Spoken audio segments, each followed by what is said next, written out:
An important message before we begin. This AI-generated video podcast is intended solely for general learning and educational purposes. While we strive for accuracy, the AI may occasionally produce errors or incomplete information. Please consult qualified professionals and conduct your own research before making any legal, financial, or business decisions based on this content. Okay, so think about this for a second. You've got these brilliant ideas, right? Maybe potentially game-changing stuff. Yeah, happening right now in universities. Exactly. Hmm. In labs, departments. Yeah. Maybe it's a new medical device or some clever software, even a sustainable process. But, so often they just stay there. Stuck. Like Right. trapped in academic papers or prototypes. Doesn't get out. Right. And what if? Hmm. What if we could actually unlock that systematically? Get those ideas out into the real world. Turning them into real products, services, maybe even new companies. That's the potential. That's the goal. And that's where this idea of technology transfer really comes in. It's the bridge, isn't it? It is. It's the process, the mechanism for moving that academic discovery, that knowledge out from the university setting into practical use for society's benefit. So this deep dive, it's all about how a university, and we're focusing specifically on teaching-focused ones here, can build the system to make that happen. Right, the engine, usually called a technology transfer office, or TTO. Exactly. And we've got a whole stack of sources we're drawing on. Yeah, quite a mix. Insights on building TTOs generally, the legal and policy stuff specific to India, benchmarks from different universities, strategic plans. We've dug into it. And our mission here is basically to cut through all that, pull out the most important bits, the key insights you need to grasp the blueprint for a TTO. Understand the challenges, the potential, particularly in India. It's a unique landscape. Okay, let's unpack this then. First off, what is a TTO fundamentally? Well, at its core, like we said, technology transfer is the process, taking research outputs, innovations, and getting them into use. The TTO is the university unit driving that process. Got it. And WIPO, the World Intellectual Property Organization, they have a take on this. They do. They frame it as enabling that flow of scientific findings and intellectual property IP from the creators, the universities, to the users. Users being the public, private companies. Exactly. Turning research into tangible products, services, things that make a difference. So the TTO itself, what's its day-to-day role? They're managing the intellectual property, patents, copyrights. That's a big part. They're also the ones building partnerships with industry, with entrepreneurs. And facilitating the commercialization, licensing, startups. Precisely. They handle the deals, support the spin-offs. They're the bridge and the facilitator. Now, the benefits for the university, our sources suggest it's way more than just potential income, right? Oh, absolutely, especially for a teaching-focused institution. Yes, new funding streams from licenses or industry partnerships are possible, maybe even likely over time. But that's not the whole story. Not at all. The sources really highlight the broader impact. Things like enhancing the regional economy, think startups, local jobs. That's huge. Okay, yeah, I can see that. What else? Boosting faculty recruitment and satisfaction. Academics often want to see their work have real-world impact. A TTO provides a channel for that. And it creates career paths, too. Definitely. Yeah. Great opportunities for postdocs, for example, and critically, it enriches the student experience massively. Students get involved in actual R&D projects with commercial potential, maybe even in startup ventures spun out of the university. That kind of hands-on experience Is invaluable for their future careers. Right. Improves their employment readiness. Exactly. So it's not just about the IP, it's about deepening the university's community engagement, its regional impact, and seriously augmenting the core teaching mission. Innovation becomes part of the education itself. That makes a lot of sense. It ties back to the university's fundamental purpose. Creating knowledge, yes, but also disseminating it, applying it for good. Precisely. But putting this into practice requires navigating the specific rules of the road, especially the legal and policy stuff here in India. Which brings us neatly to the Indian context. What's the foundation there? Okay, so legally, it rests on India's main IP laws. You've got the Patents Act 1970 that covers inventions, products, processes. India uses a first-to-file system now, post-2005, and it's TRIPS compliant. And for software, creative works. That falls under the Copyright Act, 1957. So the TTO needs to know, which framework applies depending on the type of innovation. Software versus hardware, for instance. Yeah, you mentioned the U.S. Bayh-Dole Act earlier. India doesn't have something like that. No, not a direct equivalent law that automatically gives universities ownership of IP from publicly funded research. There was a bill proposed back in 2008, but it didn't pass. It was withdrawn. So how is ownership typically decided then? It often hinges on the funding source. If it's industry-sponsored research, the contract usually spells out IP ownership. But, and this is key, if the invention is developed using the university's own resources. Like their labs, equipment, maybe even faculty salary time. Exactly. Then the default position, increasingly reinforced by policy, is that the IP belongs to the university. Ah, okay, so policy is playing a big role here. A huge role. The major push comes from the DPIT CPAM model guidelines issued around 2019-20. DPIIT is the Industry and Trade Promotion Department. CPAM is their IP cell. And what do these guidelines say? They strongly urge universities, its guidance, but strong guidance to adopt formal IP policies and set up an IP cell, which is basically the TTO function. And the crucial part regarding ownership. The guidelines explicitly state that inventions developed using the resources of the academic institution should vest ownership in the institution. That's a big statement. And they expect universities to try and commercialize that IP. Yes. Once the university owns it, the expectation is clear. Make reasonable efforts to commercialize it.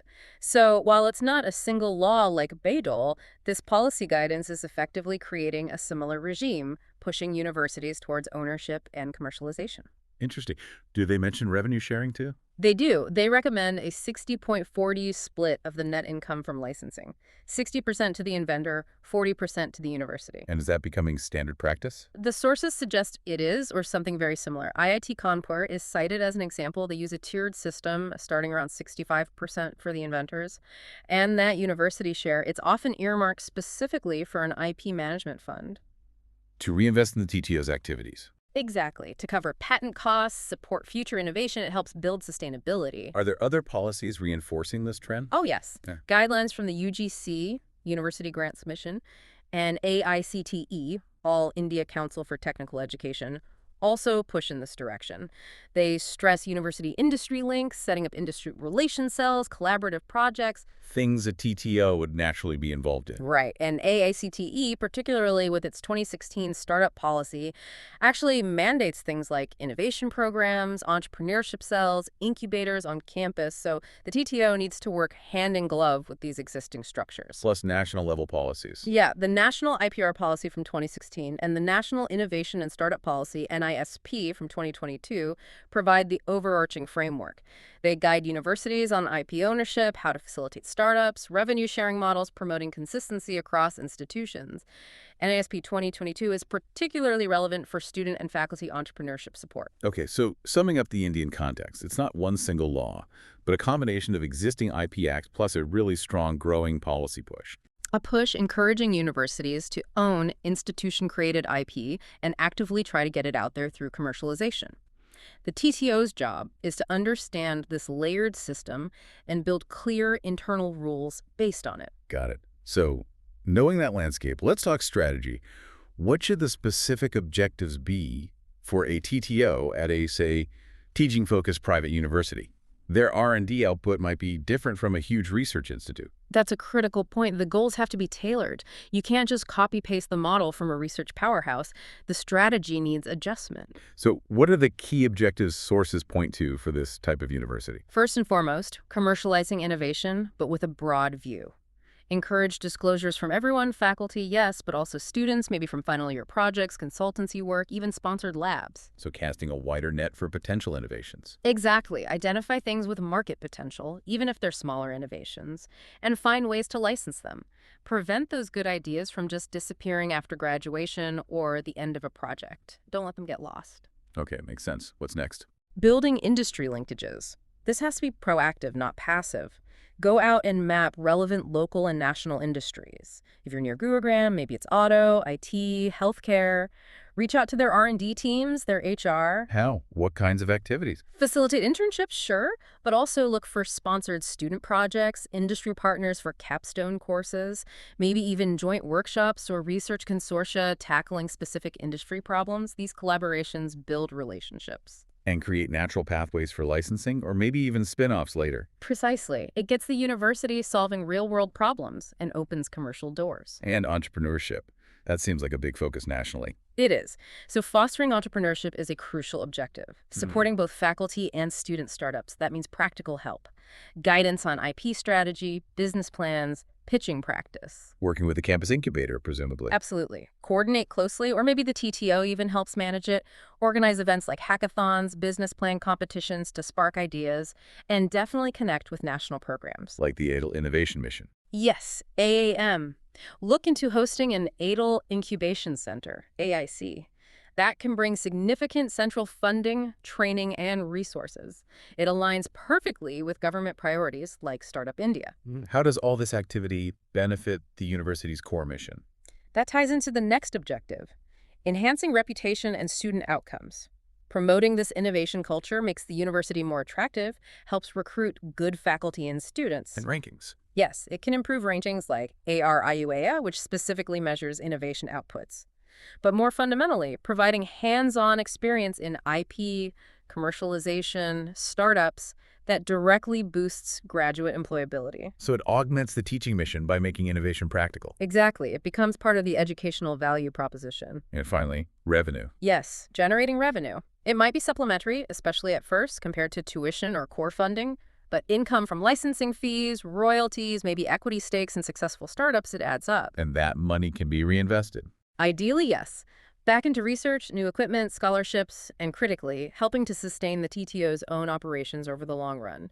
It shows the model can work, even if starting modestly. So these objectives, commercialization, industry links, entrepreneurship, reputation, revenue, they guide everything the TTO does. They form the blueprint, ensuring the TTO's activities align with the university's specific mission and context. Okay, we know the why and the what. Let's get into the how.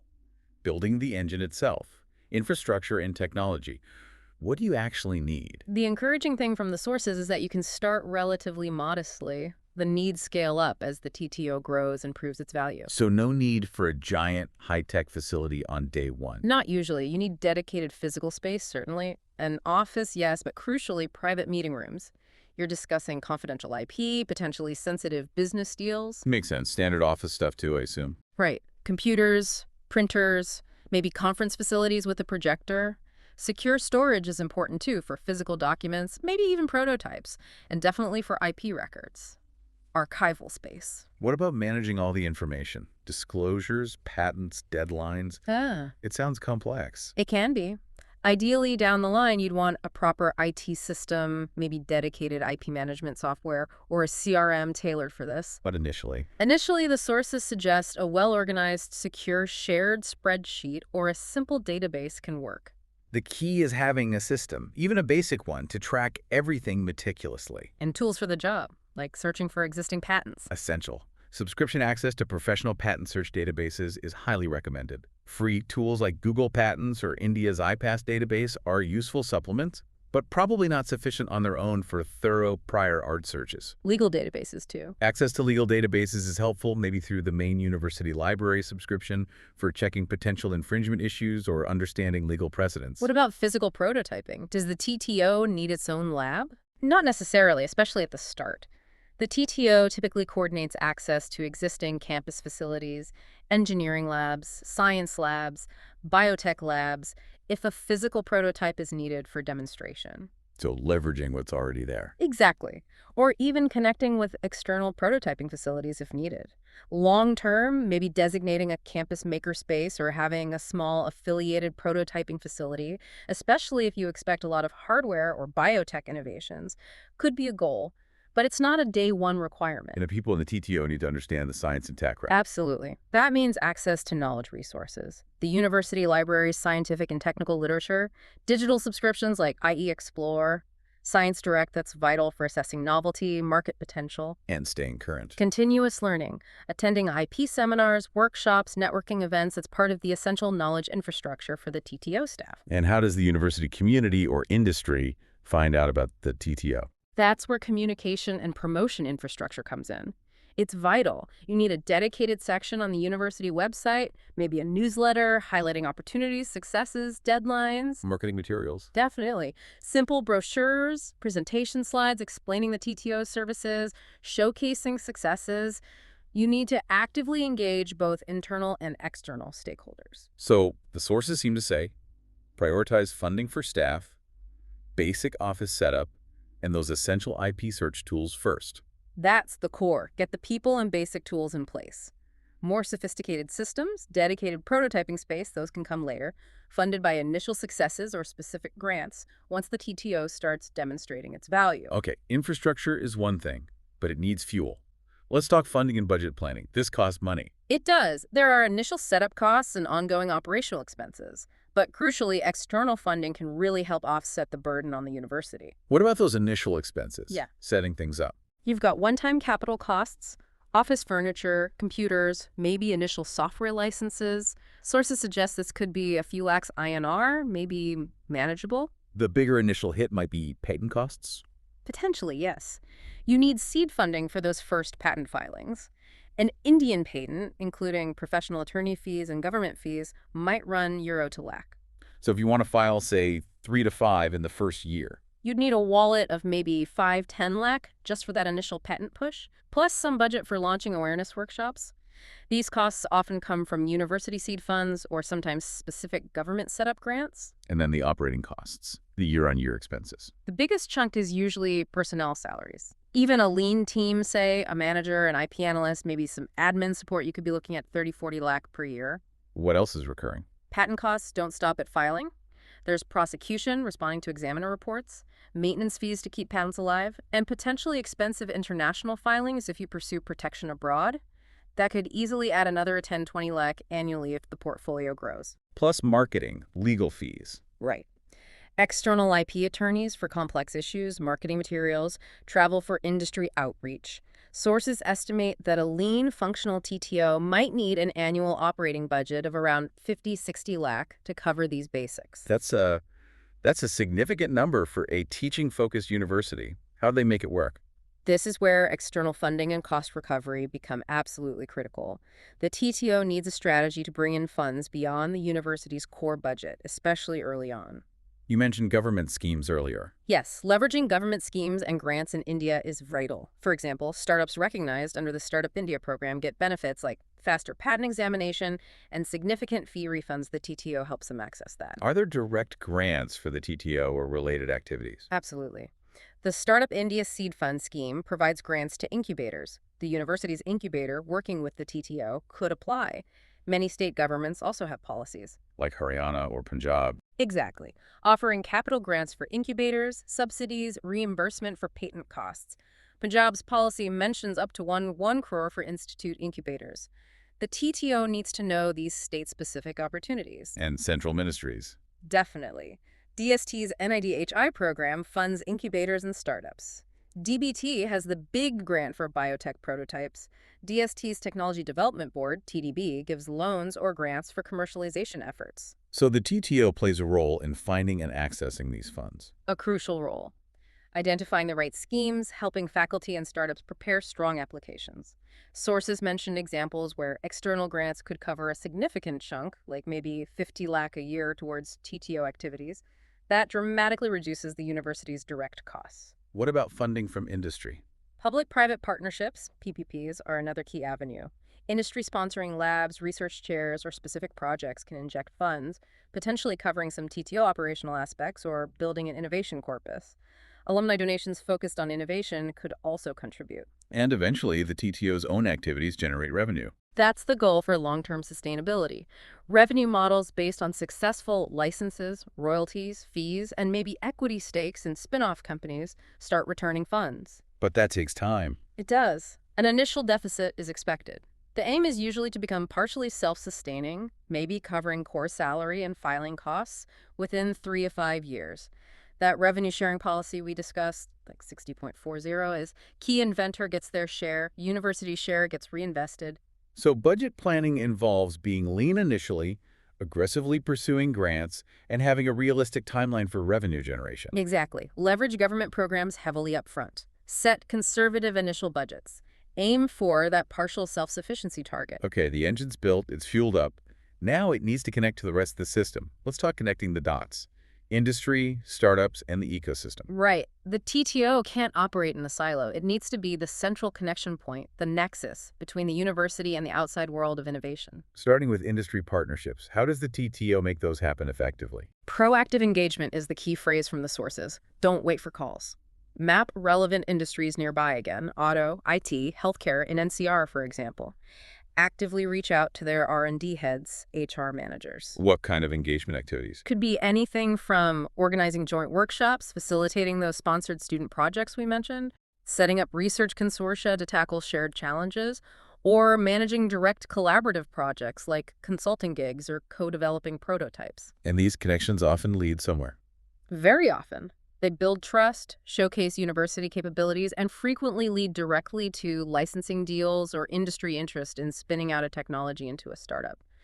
Having an industry advisory board for the TTO can also help spot relevant opportunities early. What about the ideas brewing inside the university, supporting potential entrepreneurs? That's the student and faculty startup support role. This involves working very closely with the campus incubation cell. Maybe the TTO even helps manage it. Providing what kind of support? Practical mentoring is huge. Help with refining business plans, understanding legal structures for incorporation, practicing investor pitches. Organizing internal events like hackathons or idea contests can generate a pipeline. And connecting them to wider programs. Essential. Linking them into national initiatives like MoAIM, potentially hosting an AIC incubator. This brings structure, funding access, and valuable networks. Facilitating applications to seed funding schemes, like the Startup India Seed Fund via the incubator, is a critical TTO-supported function. And successful startups then feed back into the system. Exactly. They might license IP from the university, generating revenue for the TTO. It becomes a self-reinforcing cycle. The TTO also needs to work within the university and leverage government programs, right? Absolutely. Things like the Ministry of Education's Institutions Innovation Council, program participation is mandatory, and the TTO provides key input for the required innovation cell activities and reporting. Rankings too. Yes. University rankings like NIRF and especially ARA heavily weight innovation metrics, patents filed, startups created, industry-funded projects. The TTO's work directly impacts these, so tracking and reporting are important, and making faculty aware of state policies offering funding or reimbursements is also key. Beyond the university, what about the broader networks and ecosystem? The TTO needs to be plugged in. Membership in professional organizations like AUTM or its local chapters provides best practices and peer connections. Participating in national tech industry meetups or conferences helps showcase university technologies. Collaborations. Definitely. Signing MOUs with TTOs at nearby universities for shared resources or knowledge exchange. Collaborating with government research labs like CSIR or DRDO, or connecting with established research parks for co-development projects. It sounds like synergy is the goal. It is. The Indian examples, like IIT Madras mentioned in the sources, really demonstrate that integrating the TTO effectively with industry, startups, government programs, and the wider ecosystem creates a much more powerful and sustainable innovation environment. The university becomes a real hub. So with all this activity buzzing, how do you actually know if the TTO is working, if the engine is performing well? We need performance metrics and KPIs. Absolutely critical. You need to measure impact. It ensures accountability to university leadership and provides the data needed to fine-tune the strategy over time.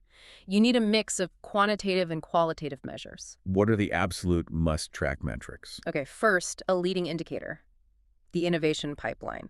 How many invention disclosures are actually being submitted by faculty and students each year? Is there a target number? Sources suggest aiming for maybe 10-20 in the first year for a teaching-focused university, with clear year-on-year growth after that. You also track how many of those disclosures get evaluated and have a decision made proceed or not. Then the tangible outputs. Right. Intellectual property output. The number of patent applications filed Indian and international, and crucially, how many are actually granted. Remember, SAPEM guidelines encourage registration. A realistic goal for filings early on. Maybe aiming for 5-10 patent filings in the initial years. Also track other forms of IP like copyrights, especially for software, or trademarks if relevant. What about the commercialization side? That's measured by licensing deals. How many license agreements are signed, whether exclusive or non-exclusive, with industry or startups? How many startups are formed based directly on university IP? Did the university take an equity stake? And the bottom line. The magnitude of licensing revenue generated, that's the key financial KPI. We mentioned IIT Madras bringing in around 2.5 CR annually. That's a high benchmark. But for a teaching university, securing even a few significant deals within the first 3-5 years is a major milestone. So tracking the money flow is vital. Yes, revenue and funding. You need to track all income royalties, fees, corporate R&D funding facilitated by the TTO, and compare that against the TTO's costs to understand financial sustainability. That income-to-cost ratio is a key metric, aiming for break-even eventually. What about measuring the connections and activities? Engagement metrics. Things like the number of new industry partnerships formed, the number of sponsored projects initiated, student internships facilitated through the TTO. Also, track events held workshops, boot camps, and the number of participants trained. Qualitative feedback, like satisfaction surveys from inventors or industry partners, is valuable too. And how does this link back to overall university goals and rankings? Through ecosystem indicators. Track student participation in innovation programs linked to the TTO or incubator enrollments, and monitor those specific metrics that feed into rankings like RIIA patents filed by students, faculty, industry project funding attracted. The TTO's work should demonstrably contribute here. So tracking all this requires a system. Definitely. A database linking disclosures to patents, to licenses, to startups, to revenue is crucial. Regular reporting quarterly or annually to leadership is standard. The sources stress that these core metrics, disclosures, patents, licenses, startups, income, align with global best practices. Consistency in defining these metrics is vital. And comparing performance. Benchmarking is useful. Compare against similar types of institutions in India if data is available, or look at broader national averages. But primarily, track progress against your own defined goals, aiming for steady improvement. And this data isn't just for reporting, right? It's for action. Exactly. Evaluation use. If disclosure rates are low, maybe you need more outreach and training. If licensing revenue is lagging, perhaps the focus needs to shift to better marketing of available technologies or targeting different industry sectors. The KPIs guide strategy adjustments. Okay, this sounds promising, but setting up anything new has its challenges. Let's talk risk management and sustainability. What headwinds should a new TTO anticipate? Good question. The sources highlight several potential risks. One, especially relevant for teaching-focused universities, is the risk of low innovation output. Meaning just not enough inventions coming through the pipeline. Potentially. If the volume of traditional patentable research isn't massive, the TTO might struggle. The mitigation. Broaden the definition of innovation. Actively look for opportunities in student projects, consultancy outcomes, collaborative R&D, even smaller process improvements. Train people to spot potential IP everywhere. What about the money? Financial sustainability seems like a big one. It is. The TTO will almost certainly run at a loss initially, maybe for several years. This can strain university resources and support. How do you manage that risk? Control costs relentlessly, especially early on lean staffing, maybe contracting out specialized legal services. Aggressively pursue those external grants we talked about to minimize reliance on core university funds. Critically demonstrate value early, even small wins help. Have a clear multi-year budget showing a path towards partial self-sufficiency in, say, 3-5 years. External factors can change too, right? Laws, policies. Yes, the risk of policy or regulatory changes. IP laws evolve, university regulations might change. Mitigation here is about staying adaptable, constantly monitoring the national IP policy landscape, and being ready to revise the university's internal IP policy accordingly. With faculty getting involved in startups, conflict of interest must be managed. Absolutely. It's a significant risk. The mitigation lies in having a very clear, robust conflict of interest policy embedded within the university's IP framework. NISP guidelines recommend this. It should require full disclosure of any financial stakes faculty or staff have in companies licensing university IP and ensure license negotiations are handled transparently and at arm's length. What if there are disputes over who owns an invention? IP ownership disputes can be costly and damaging. The best mitigation is prevention. The university's IP policy must clearly define ownership based on contribution and use of resources right from the start. Inventors should sign agreements acknowledging these rules upon joining, and the rules need to be explained clearly through training. Clarity up front minimizes disputes later. And if you license IP, but the licensee doesn't follow the terms or infringes? That's an enforcement issue. License agreements need strong clauses, including dispute resolution mechanisms like arbitration. The TTO might need a small budget or even IP enforcement insurance for potentially costly legal action. Using non-disclosure agreements, NDAs, rigorously before sharing sensitive information also helps protect the IP. And the basic risk that an idea just doesn't fly commercially? That's the inherent market acceptance risk. Not every piece of IP, no matter how clever, will find a market or generate significant revenue. Mitigation involves doing some market assessment before investing heavily in patenting worldwide. Aligning projects with known industry needs, perhaps guided by that industry advisory board, helps increase the odds, but you can't eliminate this risk entirely. So for long-term viability, it's about managing these risks continuously. Exactly. Adopt a continuous improvement mindset. Regular reviews of strategy and performance, open communication with university leadership, using an advisory committee to stay aligned. Documenting procedures builds institutional memory. It's proactive planning, clear policies, and diversified activities. Okay, we've covered a lot. The rationale, the context, the build, the funding, the connections, metrics, risks. Let's bring it together. What's the journey ahead? What does an implementation timeline look like for setting up this TTO engine? The sources generally suggest a phased approach, realistically spanning about 2 years to get the core functions truly up and running effectively. What happens in the first few months? Months 1 to 3. That's the initiation phase. Key steps. Get formal approval and buy-in from university management. Appoint the founding TTO director or manager. Set up the basic physical office space and initial infrastructure. Start drafting the university's first formal IP policy framework. And begin the crucial faculty awareness campaign, just letting people know this is happening and what IP means. Then, months 4 to 6. Building the foundation. Finalize that IP policy and get it officially approved and published. Formally establish the IP Seller Committee, appointing faculty members. Hire or assign the remaining core TTO staff. Start more structured inventor outreach and deliver the first IP training workshops. Create the basic IP tracking database or spreadsheet and a standardized invention disclosure form. Okay, so by the halfway point of year 1, the structure is largely in place. What about months 7 to 12? This is the launch phase. The TTO officially opens its doors. Start accepting invention disclosures formally. Begin the process of evaluating those disclosures and, importantly, filing the first few patent applications for promising inventions. Develop the TTO's web presence and create promotional materials. Start proactive outreach to potential industry partners for collaborations or sponsored projects. A key milestone by year end. Yes, the goal should be to initiate at least one concrete university-sponsored IP protection action, like filing that first patent application. It demonstrates momentum. And, of course, evaluate the initial activities and outcomes. Then into year 2. This is about consolidation and scaling up.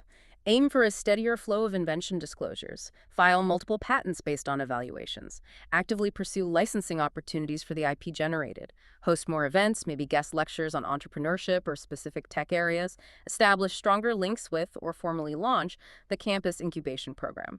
Critically, apply for at least one significant government grant, maybe for the incubator or a specific innovation project. And the goal by the end of year 2. To achieve tangible proof of concept results.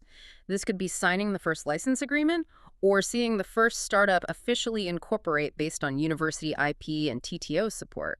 Something concrete to show the model is working. And, looking further ahead, years 3 to 5. That's the growth phase.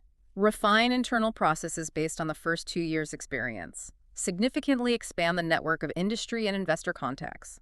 Aim to close several license deals per year, steadily grow the patent portfolio, and support multiple active startups. The financial goal shifts towards covering a significant portion of the TTO's operating costs through its generated revenues and secured grants. Continuously review and update the strategy and policies. By year 5, the TTO should be a fully integrated, recognized, and valued part of the university's innovation ecosystem. It sounds like those early deliverables are crucial. Absolutely.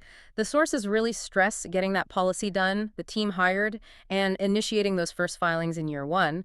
And achieving that proof of concept within 2 years is vital for building confidence and securing ongoing support from university leadership. It's a journey, not an overnight fix. Wow. Okay, that really paints the picture. We've essentially unpacked how a technology transfer office, this TTO, serves as that vital bridge. It's about taking ideas, whether from deep research or, importantly, even student projects in a teaching university, and translating them into real-world benefits. Benefits for society and benefits back to the university itself. We've looked at the steps, the resources needed, the financial aspects, how it needs to connect outwards, and how it fits into the specific innovation landscape we have here in India using those policies and programs. It really feels like it's about systematically unlocking potential that's often already there, just maybe hidden or not channeled effectively. Precisely. And here's a final thought for you to chew on, building on all this. Imagine if every university in India, including all the teaching-focused institutions, not just the big research giants, had a system like this, a systematic way to identify, protect, and try to commercialize the innovative sparks generated within their walls, faculty work, student projects, everything. What kind of impact could that collective effort have? Think about it. The diverse problems that could be tackled regionally and nationally, the new businesses and jobs that could spring up in countless communities, the sheer wave of new possibilities emerging, all starting from people pursuing knowledge and ideas on campuses everywhere. What really stands out to you from this whole deep dive?